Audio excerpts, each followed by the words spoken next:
Hoy, en Presencia Universitaria nos presenta Ciencia y Tecnología, Rayos X. En música e imagen, La Ixuteca. El personaje, vida y obra de José Guadalupe Posada. Información generada en nuestra máxima casa de estudios. La sección Salud nos presenta segunda parte sobre el tema de las alergias. La sección de Literatura nos presenta nuestro libro semanal, México en Guerra. En nuestro reportaje, un análisis sobre la celebración del Día de Muertos. Esto y más, aquí, en Presencia Universitaria.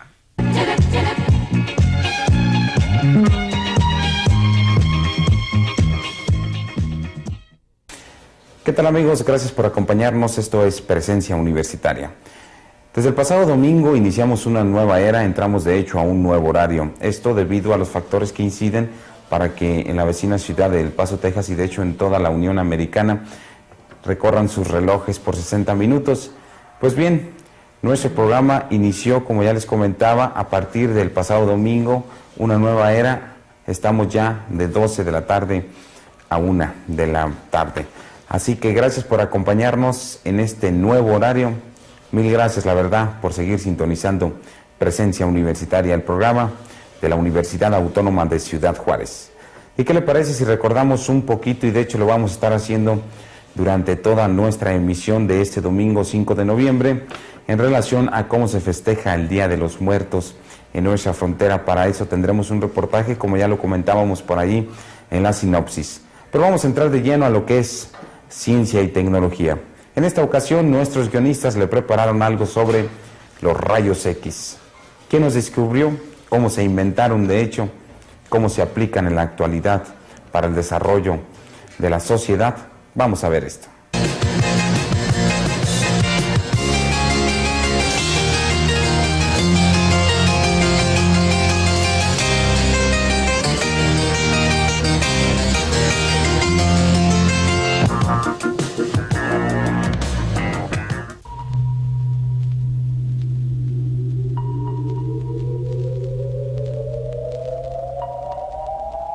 Observó que la descarga en un tubo a presión suficientemente baja produce la emisión de una radiación capaz de generar fluorescencia en el platinocianuro de bario.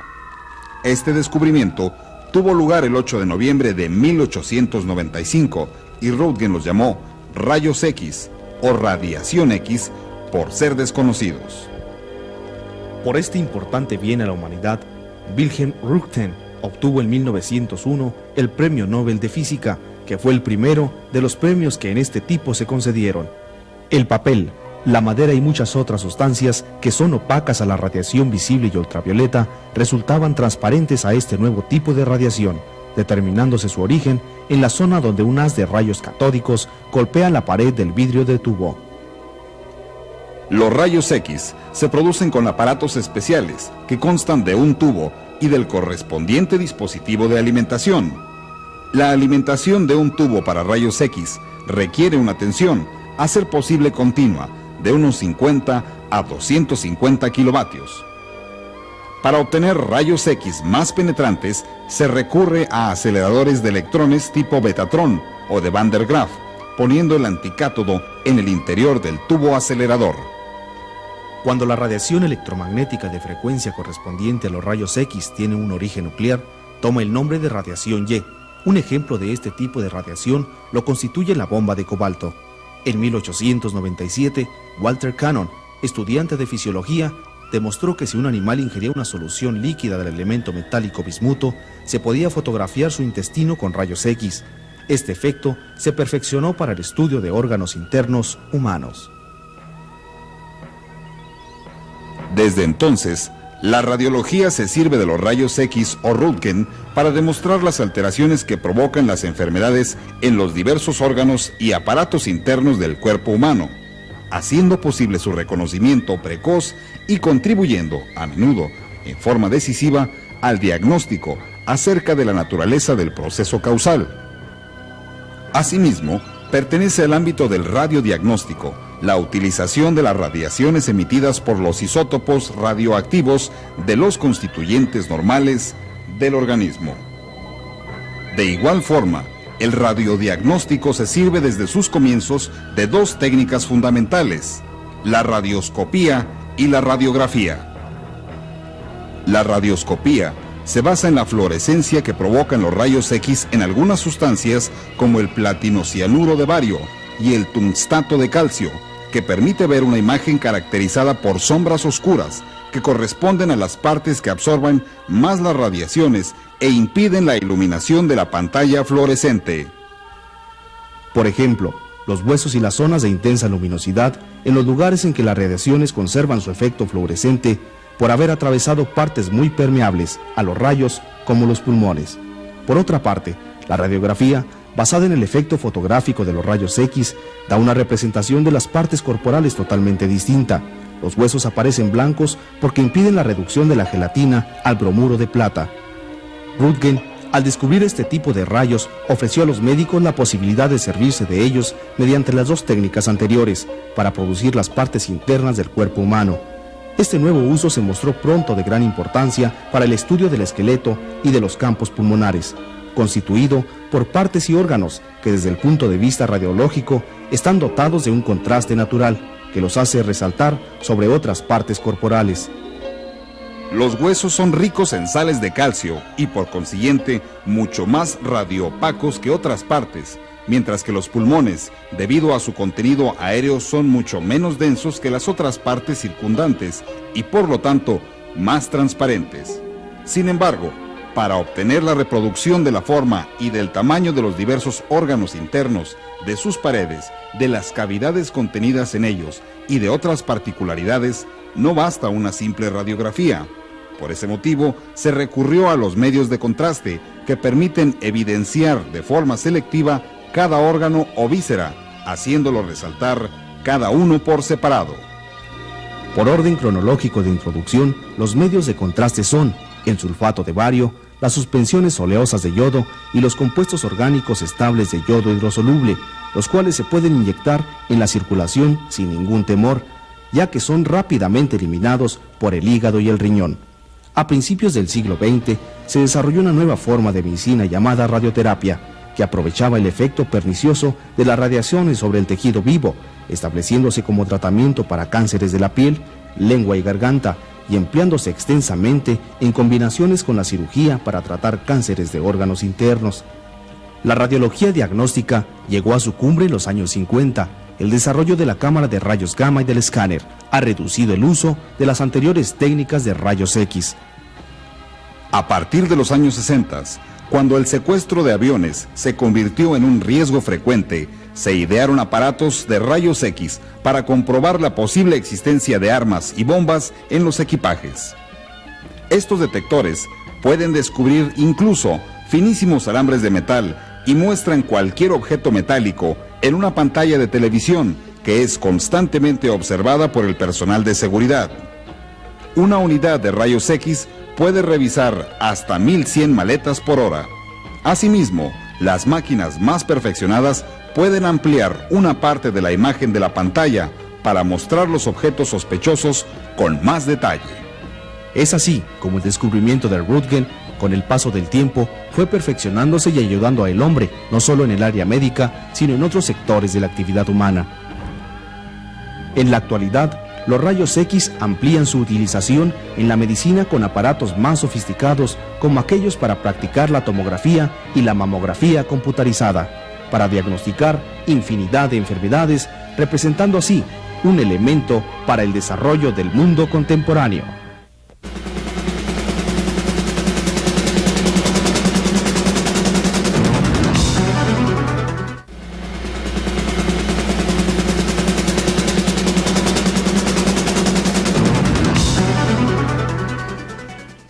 El servicio social prestado por la Universidad Autónoma de Ciudad Juárez ha llegado a los lugares más alejados de nuestra frontera.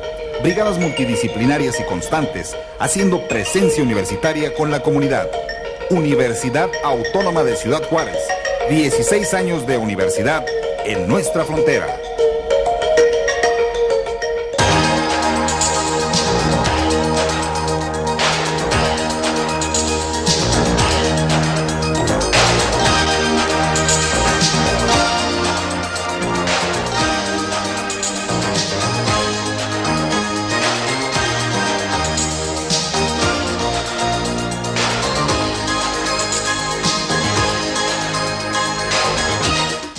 desde cualquier perspectiva cultural. Entorno 23.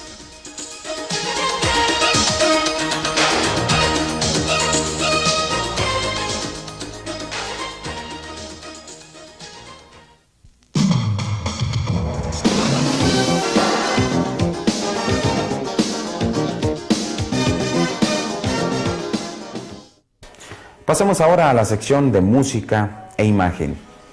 En esta ocasión, la Ixuteca, una melodía que nos habla precisamente sobre la muerte. Vamos a verla.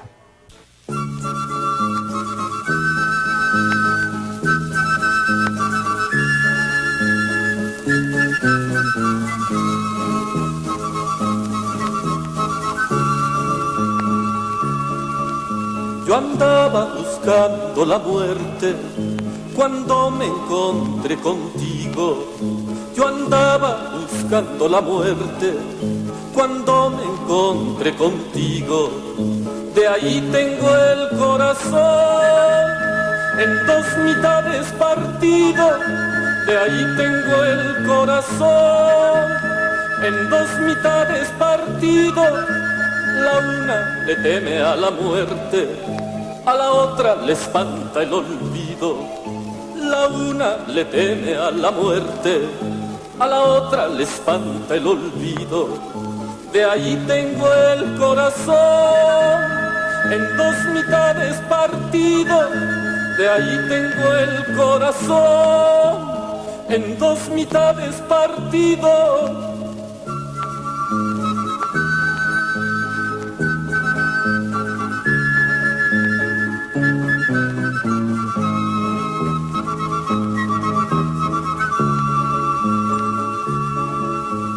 Era un momento la dicha, repentina la alegría. Era un momento la dicha, repentina la alegría. Aunque han pasado los años, nunca ha pasado aquel día. Aunque han pasado los años, nunca ha pasado aquel día.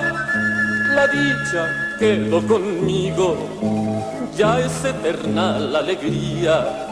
La dicha quedó conmigo, ya es eterna la alegría.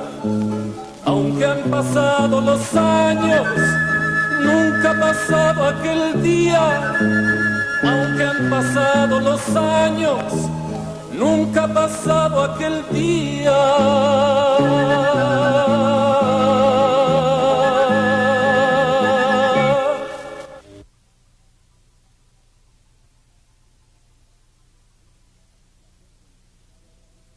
La fuerza universitaria radica en la base estudiantil. Más de 8,000 egresados, nuestra respuesta. Universidad Autónoma de Ciudad Juárez. 16 años, forjando profesionistas. Qué importante, la verdad, ha resultado esta sección de música e imagen, en donde nuestros editores se recrean poniendo imagen precisamente a una melodía. Ahora retomemos pues algo sobre el grabador de México. Nuestros compañeros se dieron a la tarea de hacer una exhaustiva investigación en relación a la vida y a la obra de José Guadalupe Posada.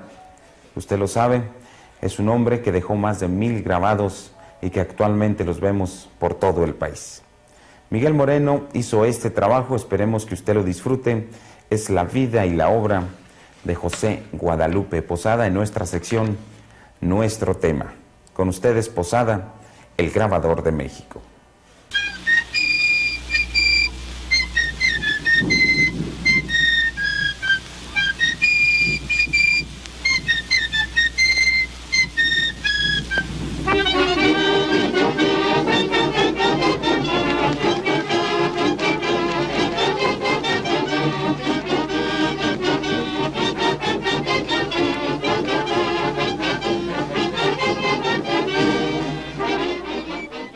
Miembro de una familia de artesanos, José Guadalupe Posada nace, de acuerdo a sus biógrafos, el 2 de febrero de 1852, en la ciudad de Aguascalientes. Es el trabajo de alfarería el que inunda la creatividad de Posada y, de una manera específica, el dibujo de la cerámica, instrumento de expresión después de la conquista, lo que induce a Posada hacia una firme vocación plástica. 1864. Fuertes acontecimientos políticos sacuden a nuestro país. Juárez inicia su peregrinar por la República, de manera específica en San Luis Potosí, mientras los conservadores esperaban la llegada de Maximiliano a la capital. En medio de esta circunstancia política, Posada, a sus 12 años, acude por primera ocasión a la Academia de Dibujo. 1868. A los 16 años, ingresa al taller del maestro José Trinidad Pedrosa. Este taller habría de constituirse en la mejor escuela que Posada podría hallar, puesto que tuvo contacto permanente con la piedra litográfica, las planchas de metal o madera, en donde Posada debió plasmar los episodios cotidianos de la vida mexicana. Hacia aquellos años, el taller del maestro Pedrosa era uno de los mejores de la República. Cabe destacar la buena formación de los tipógrafos, grabadores y dibujantes de la provincia, derivado de lo tardado de la comunicación hacia la capital de la República. Otro factor fue el resultado de la Guerra de Reforma, en donde las diferentes regiones hicieron causa común para defender la patria. Es por ello que la mayoría de los talleres y sus dueños estaban imbuidos del sentimiento reformista, lo que hacía de ellos centros de conciencia política.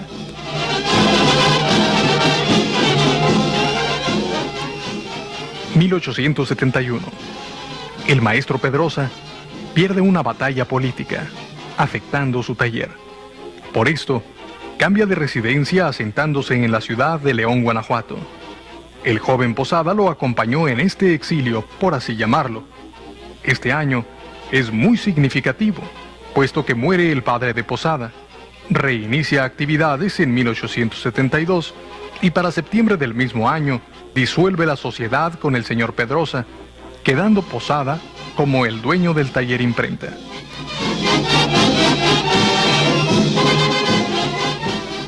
Hacia la década de los 70 del siglo anterior, la ciudad de León es un centro industrial en donde, aparte de las fábricas de calzado, existen las fábricas de tabaco, para las cuales Posada realiza varias litografías. En la misma ciudad, hacia 1883, imparte clases de litografía en la Escuela de Instrucción Secundaria hasta el año de 1889. Viñetas, diplomas, anuncios, imágenes religiosas fueron algunos de los trabajos realizados por Posada, siendo la ilustración de periódicos populares su más alta demanda. 17 de junio de 1888. La inundación en León, Guanajuato, destruye su taller imprenta y varios de sus familiares pierden la vida en esta catástrofe. Este habría de ser un factor determinante para que Posada residiera en la Ciudad de México, donde ya era conocido por las ilustraciones realizadas para el señor Irineo Paz, hombre de profundo sentido nacionalista, director de periódicos y revistas. Ya establecido en México, Posada tiene una gran cantidad de trabajo, por lo que establece su propio taller imprenta. Anécdotas de la época citan la extraordinaria rapidez para realizar caricaturas. Hacia finales del siglo pasado, la capital de la República contaba con una población de 350,000 habitantes. Junto con la ciudad, crecía una cantidad de personajes muy variados, de acuerdo al nivel económico que tuvieran. Posada, provinciano, captó esta nueva división de oficios: estanquilleros, boleros, músicos, catrines, pulqueros, damas de sociedad, maridos engañados. Posada materialmente plasmó a la sociedad mexicana en conjunto. Posada comprobó en la capital que el rico era más rico que en la provincia, mientras que el pobre era más pobre, con mayores carencias y vicios, pero más numeroso y fuerte. Posada, sin darse cuenta, se convertía así en el artista gráfico del pueblo.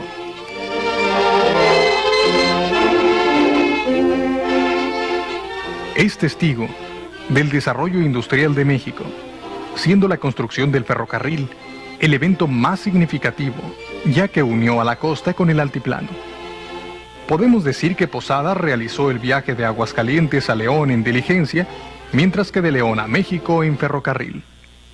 A la muerte de Juárez, Sebastián Lerdo de Tejada asume el poder, incorpora a la Constitución las leyes de reforma y concluye la construcción del ferrocarril. Desafortunadamente, es víctima de la rebelión del entonces general Porfirio Díaz, militar distinguido en la lucha contra Santa Anna y contra el imperio de Maximiliano. En este marco histórico, la producción de Posada inunda los diarios de México y la provincia. El maestro no solo realiza este tipo de trabajo, además incluye ilustraciones para corridos, juegos de salón, silabarios, cancioneros, novenarios, estampería religiosa, patriótica, cuentos infantiles, carteles de toros, teatro, circo, naipes, planos, anuncios comerciales y calaveras. Como personaje surgido del pueblo y miembro de este, encarna de una forma mágica la tradición de la muerte y su desgarrador parecido a la realidad. En alguna ocasión, Diego Rivera comentó sobre Posada que es tan grande como Goya o Calot. Fue un creador de riqueza inagotable, que produjo como un manantial de agua hirviente. En su taller imprenta, realizó miles de trabajos. Por ello, se puede afirmar, sin lugar a dudas, que Posada es el ilustrador más logrado del siglo XIX.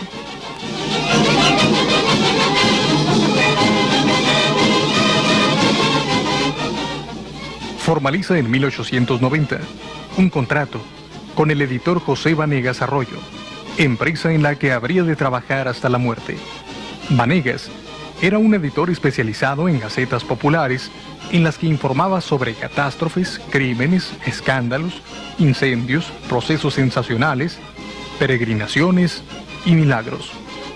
Pero quizá el material más aceptado por el pueblo eran los corridos, que en aquellos días fungían un importante papel dentro de la tradición oral de nuestro país. Con las ilustraciones de Posada, la Gaceta se tornaba más atractiva. En medio de la opresión e injusticia porfirista, el pueblo buscó encontrar en su destino final una forma de ironizar la vida que coincidentemente para los pobres era la muerte en vida.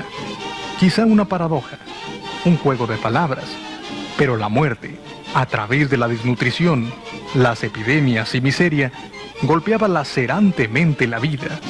Por ello, este México, aún mestizo, arrastró por los siglos la tradición indígena y española. Posada atentó a lo cotidiano, plasmó en su trabajo las famosas calaveras, y es a través de ellas que su obra, de acuerdo a los críticos de arte, alcanza la estatura de los grandes de la expresión plástica, como Goya o el mismo Durero, alcanzando la universalidad en la obra. En Posada, la muerte adopta formas tan dinámicas y plásticas que se convierte en inspiradora de la vida.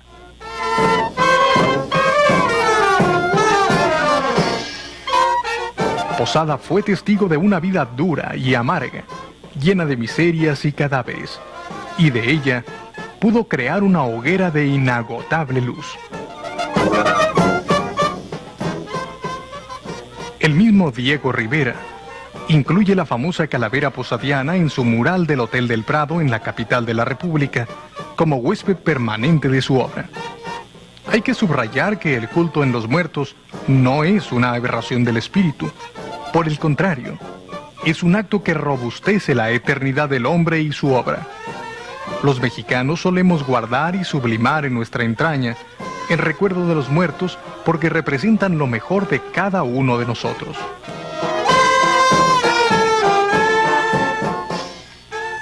Posada atestigua la muerte de un siglo y el nacimiento de otro, encontrando en su obra ciertos elementos rústicos, así como una decidida proyección modernista, sin descuidar las inquietudes, miserias y angustias del pueblo al que pertenecía.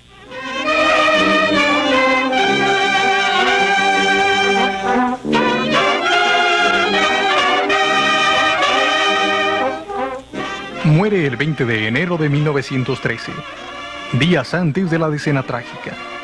Es el maestro, una fuente vital para las futuras generaciones de muralistas, como José Clemente Orozco, quien apunta: Posada trabajaba a la vista del público detrás de la vidriera que daba a la calle, y yo me detenía encantado por algunos minutos, camino a la escuela, a contemplar al grabador, 4 veces al día, a la entrada y salida de clases, y algunas veces me atrevía a entrar a su taller, a hurtar un poco de virutas de metal de las que saltaban al correr el buril del maestro sobre la plancha de metal de imprenta con azarcón. Este fue el primer estímulo que despertó mi imaginación y me impulsó a emborronar papeles con los primeros muñecos, la primera revelación de la existencia del artista de la pintura. Fui desde entonces uno de los mejores clientes de la editorial de Antonio Vanegas Arroyo.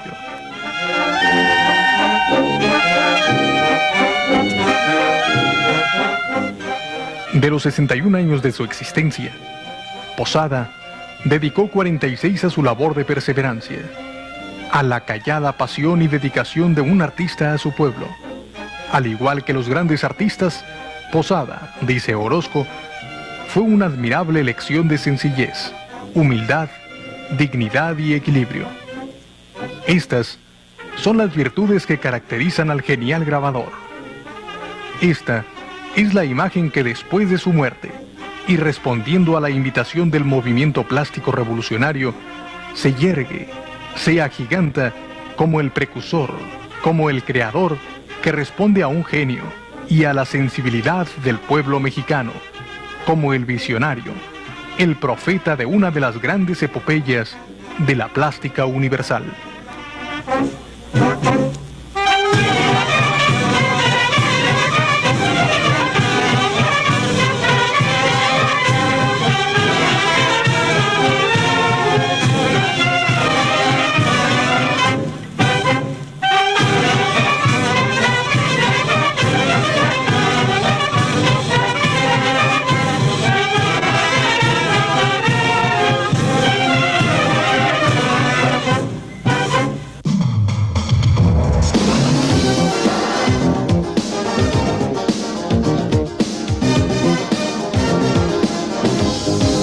La Universidad Autónoma de Ciudad Juárez está teniendo una intensa actividad académica, científica y cultural.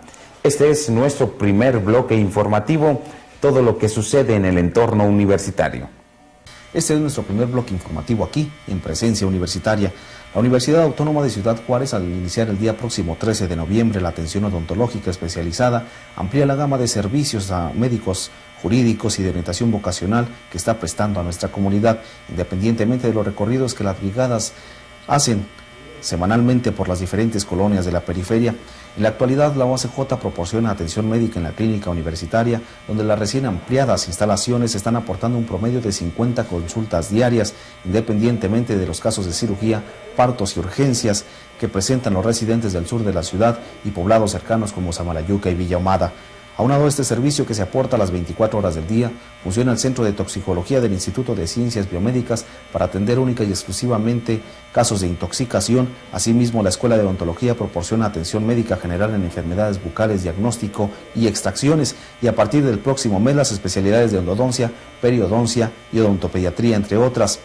Por otra parte, tenemos que una obra que por su tema ha impactado a la sociedad mexicana fue La Fiera del Ajusco, fundamentada en un hecho de la vida real, fue presentada por el grupo de teatro de la Universidad Autónoma de Ciudad Juárez y con la presencia del autor Víctor Hugo Rascón Banda, el connotado dramaturgo juarense que goza de gran prestigio en el Teatro Nacional.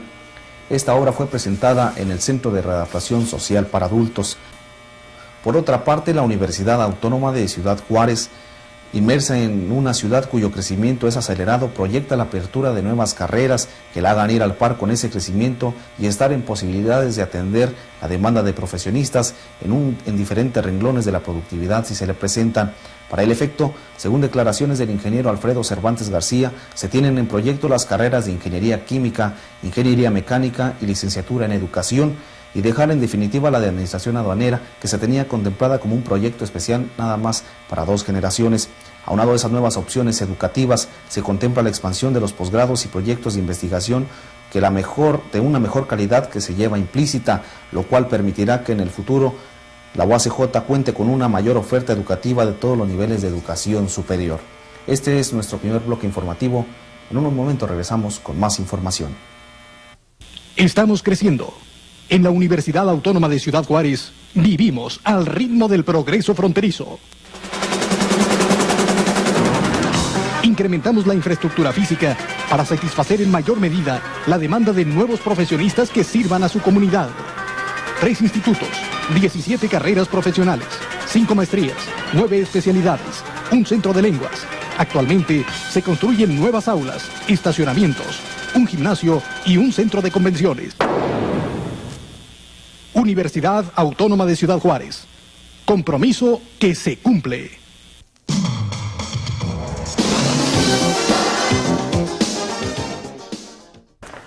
Antes de planear sus salidas para la próxima semana, ¿qué le parece si analizamos conjuntamente el calendario cultural para la semana del 5 al 12 de noviembre? Presencia Universitaria le ofrece los siguientes eventos artísticos culturales a desarrollarse en nuestra frontera y algunos de ellos en forma gratuita. Anótelos, le puede servir para un buen momento de distracción.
Desde cualquier perspectiva cultural. Entorno 23.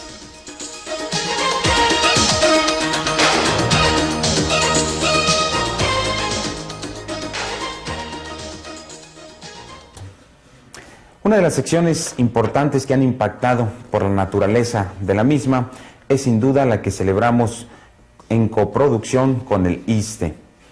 El ISSSTE y la UACJ semana a semana le presentan una sección especializada con temas en relación a la medicina.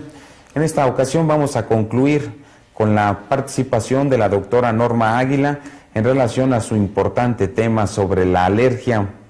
Muchos la padecemos, esto nos puede orientar. Otras sustancias que también ocasionan problemas de alergia en estos pacientes son las esporas de los hongos ambientales. el moho o la humedad que se acumula en los baños, en las cortinas, son causados por hongos ambientales. Y estos con frecuencia dan también problemas de alergia, aún en la época seca del año, por los cambios en la humedad que existen en el invierno. ¿Qué es lo que recomendamos en los pacientes que tienen este tipo de problemas? En primer lugar, las recomendaciones generales para todas las personas en esta época del año, que incluyen pues evitar los cambios bruscos de temperatura, cubrirse cuando es necesario, evitar estar en lugares donde hay mucha aglomeración, donde se fuma, hay mucho humo de tabaco, evitar hacer ejercicio cuando están las temperaturas muy bajas o cuando existe, en los horarios en que existe mayor contaminación ambiental por vehículos automotores o porque se vea niebla o mucho neblina.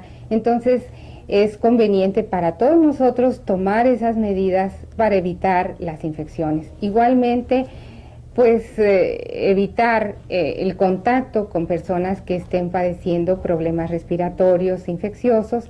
Las medidas especiales para los pacientes alérgicos incluyen medidas, además de las antes enunciadas, controlar el polvo dentro de las habitaciones donde habitualmente están los pacientes, pues limpiar con trapo húmedo los muebles, aspirar con frecuencia, de preferencia no tener alfombras, ni cobijas, ni cortinas que guarden o que conserven mucho el polvo, sino materiales que puedan ser fácilmente lavables, evitar las cobijas de lana natural, evitar los cobertores que tiren mucha pelusa o mucho polvo dentro de la habitación del paciente, no sacudir las sábanas dentro de las habitaciones, sino sacudirlas fuera y hacer el cambio de cobijas con relativa frecuencia. No es recomendable que en la habitación del paciente existan objetos o monos de peluche, no es recomendable que existan revisteros o libreros que guarden polvo. Cerrar los closets es una recomendación también que hacemos muy frecuentemente en estos pacientes.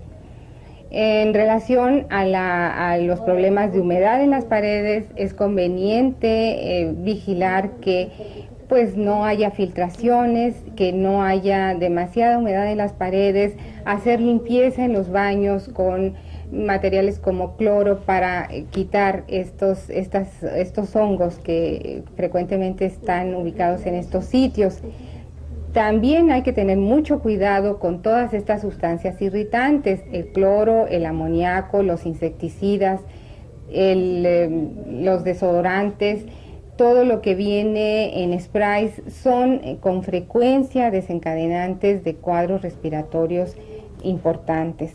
Desde luego, en todos los casos se debe de recomendar recabar la información médica pertinente. Como primera regla que se recomienda es no automedicarse, preguntarle a su médico tratante cuáles son los medicamentos que el paciente puede manejar en su domicilio, cuándo son las situaciones que ameritan una consulta o ameritan acudir a un servicio de urgencia en forma especial.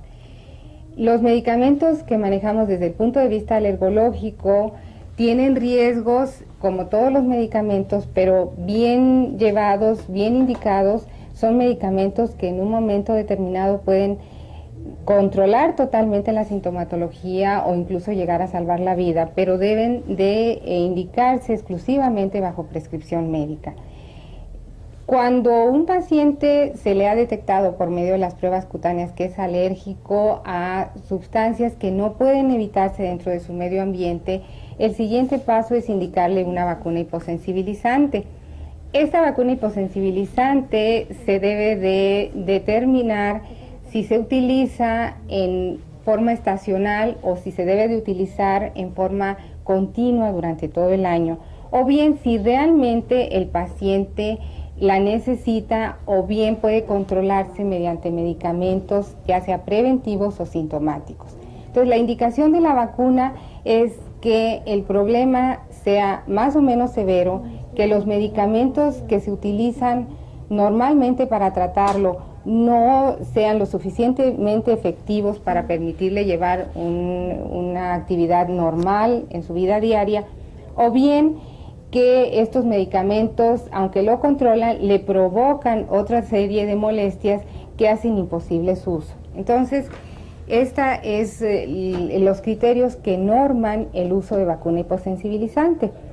La vacuna hiposensibilizante, para que funcione, debe de ser aplicada en forma regular. Mucha gente tiene temor de estarse aplicando la vacuna en forma constante, pero es el único tratamiento que existe en la actualidad que va a resolver el problema de alergia en un alto porcentaje de los casos, y en realidad nosotros la manejamos en niños pequeños y no tenemos problemas en relación a que les duela o les afecte mucho su uso, más de lo que le afectan medicamentos de otro tipo. Para terminar, vamos a insistir en que los pacientes sigan las medidas preventivas y las recomendaciones que les hicimos durante toda esta plática, que acudan a su médico en caso necesario y que acudan a los especialistas de las diversas instituciones que existen en esta ciudad. Muchas gracias.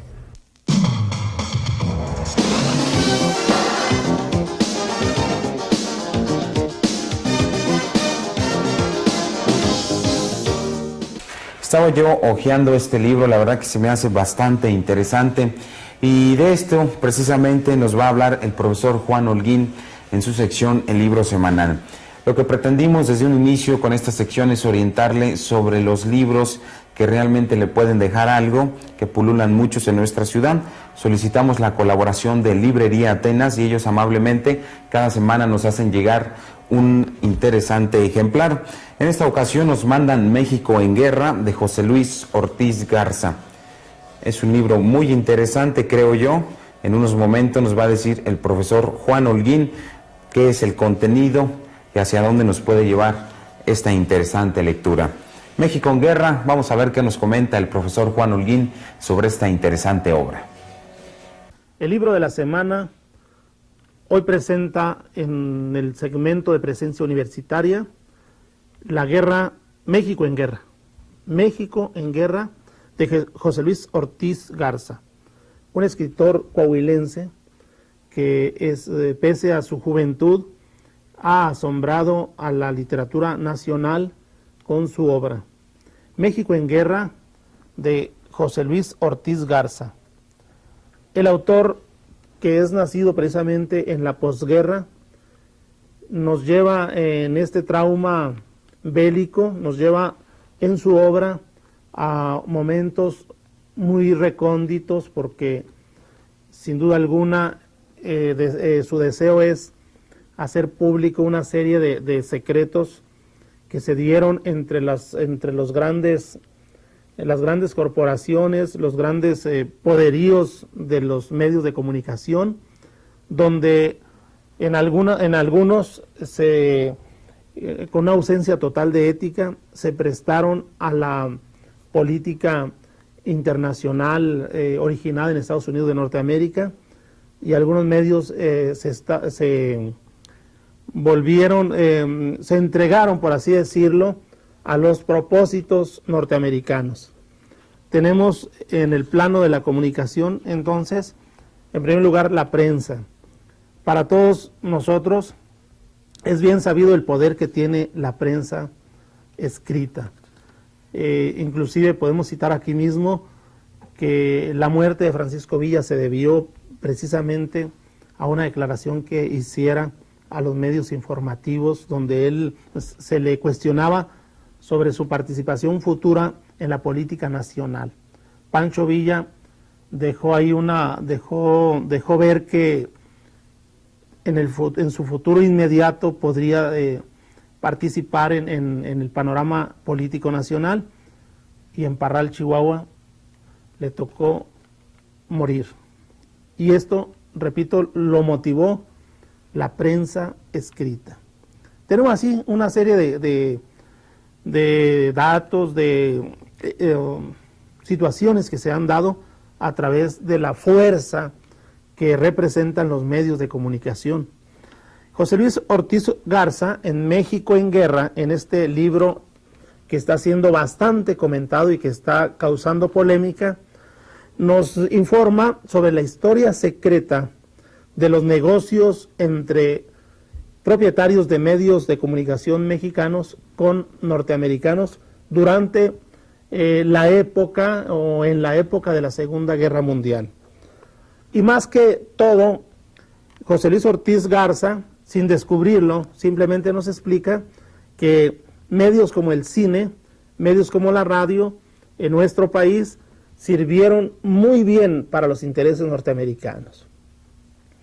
Pero ahí surge la figura de Lázaro Cárdenas, y entonces hay también un aprovechamiento del momento, de la gran experiencia que estaba dando la Segunda Guerra Mundial, y entonces se aprovecha la circunstancia y se llevan a cabo películas muy importantes donde se toca el tema de la Segunda Guerra Mundial, y de esta manera se lleva a cabo se profundiza en el nacionalismo, un nacionalismo falso o un nacionalismo hueco, o tal vez un buen deseo de los directores de cine y de los productores.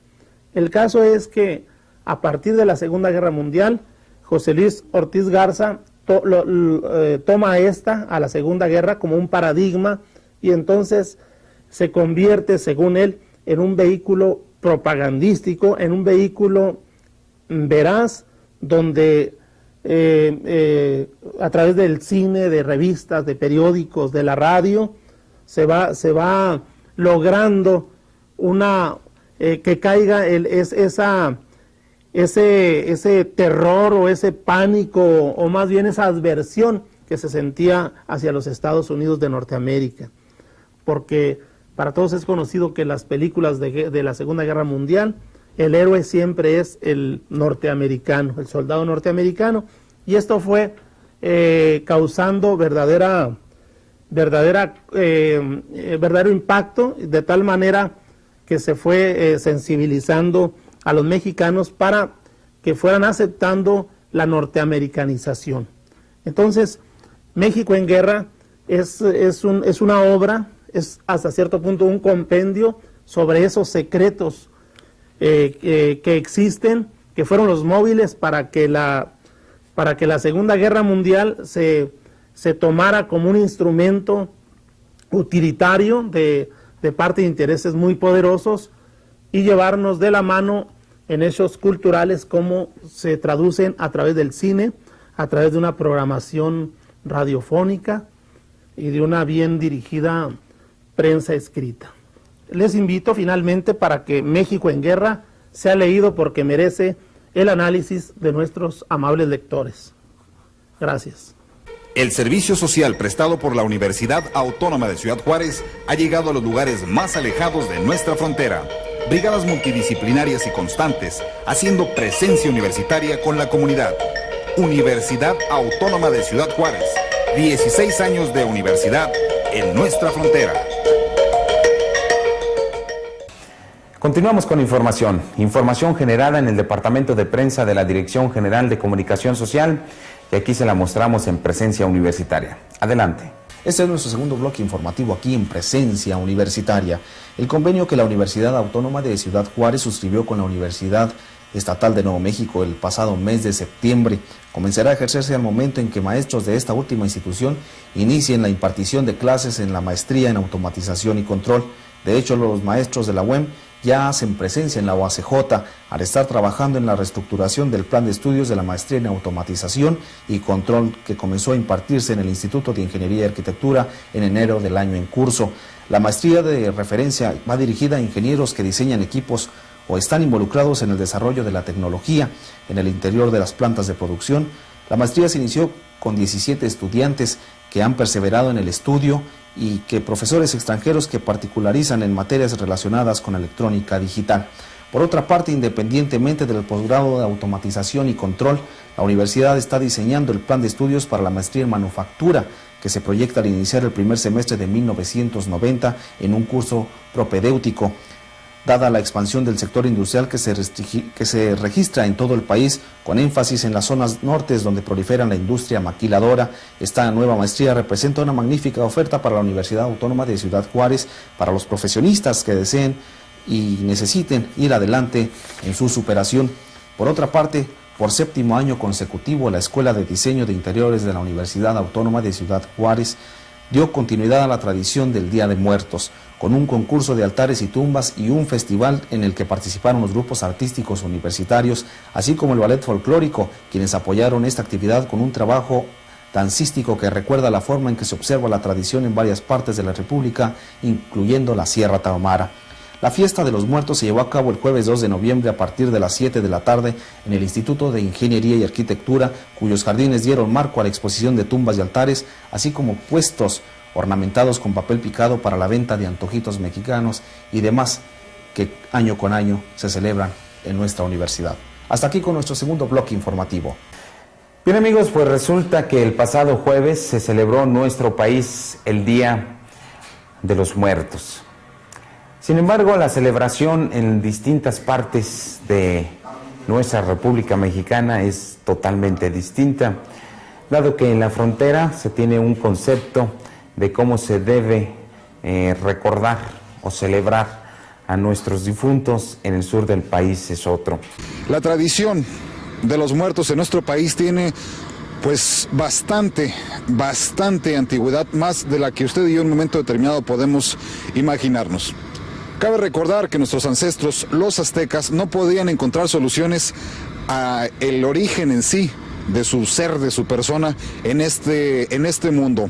Y es por ello que existe la teoría cosmogónica de los aztecas, es decir, el hombre pertenecía hacia los dioses y los dioses eran parte del espacio. Y es ahí donde inicia esa tradición. Conforme evoluciona la conquista, va evolucionando nuestra sociedad, pues se van presentando algunos factores, como es conocido de todos. Hay una permeabilización de lo que es la tradición, toda vez que los aztecas continúan, a través de sus nietos, los mestizos, continúan transportando esta tradición, y los españoles la traen de Europa a través de lo que definitivamente es la tradición de aquel viejo continente. Pasan los años y a finales del siglo pasado la muerte repercute de una manera muy intensa en la cotidianidad del mexicano.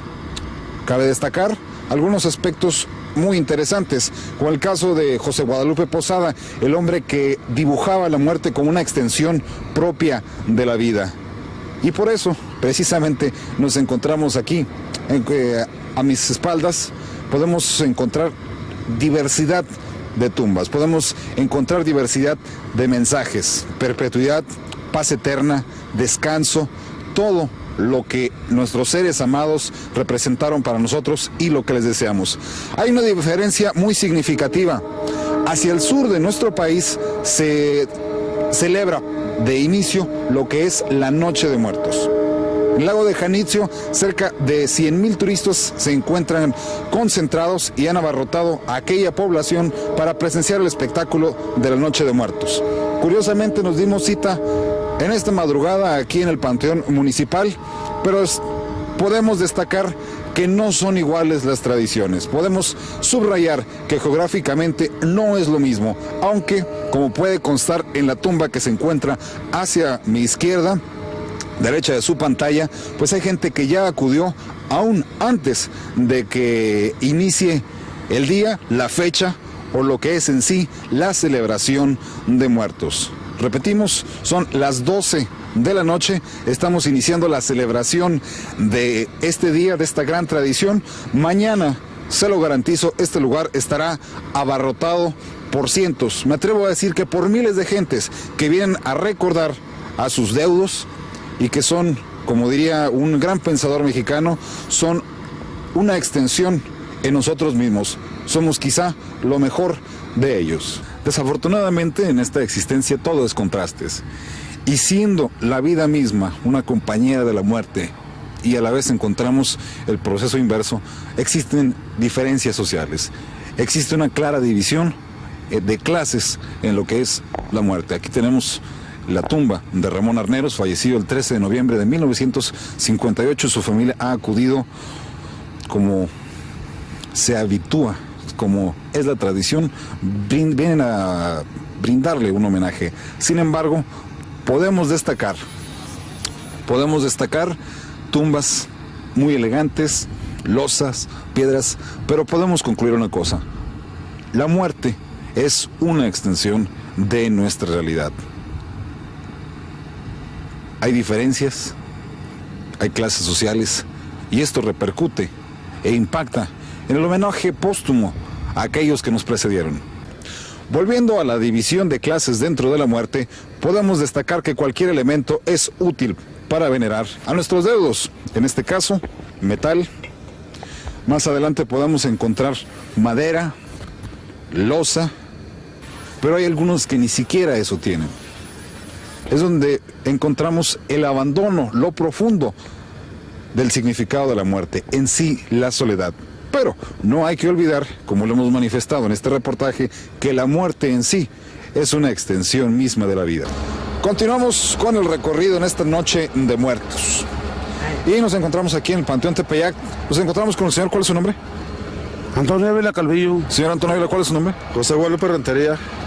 Ustedes están ahorita aquí apartando un lugar para vender sus flores, ¿se van a quedar a dormir o qué es lo que, a qué obedece que se encuentran aquí? Bueno, correctamente, pues es que nosotros nos tenemos que quedar, digamos, a cuidar nuestros puestos, ¿verdad?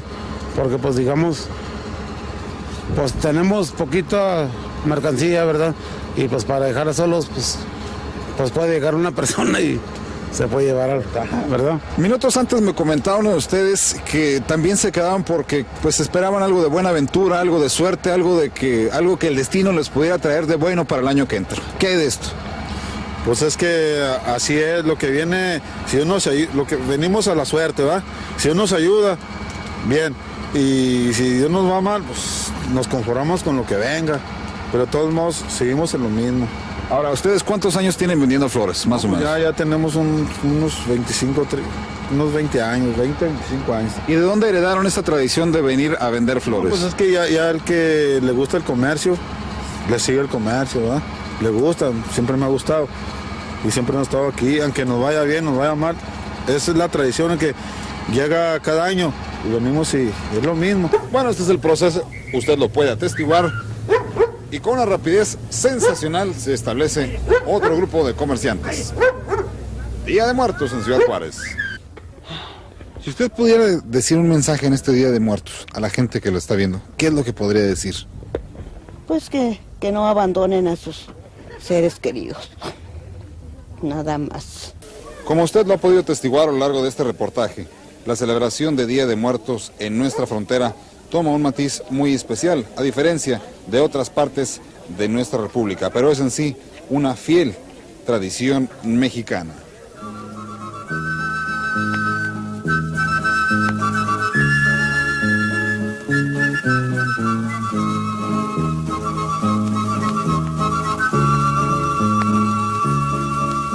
Yo andaba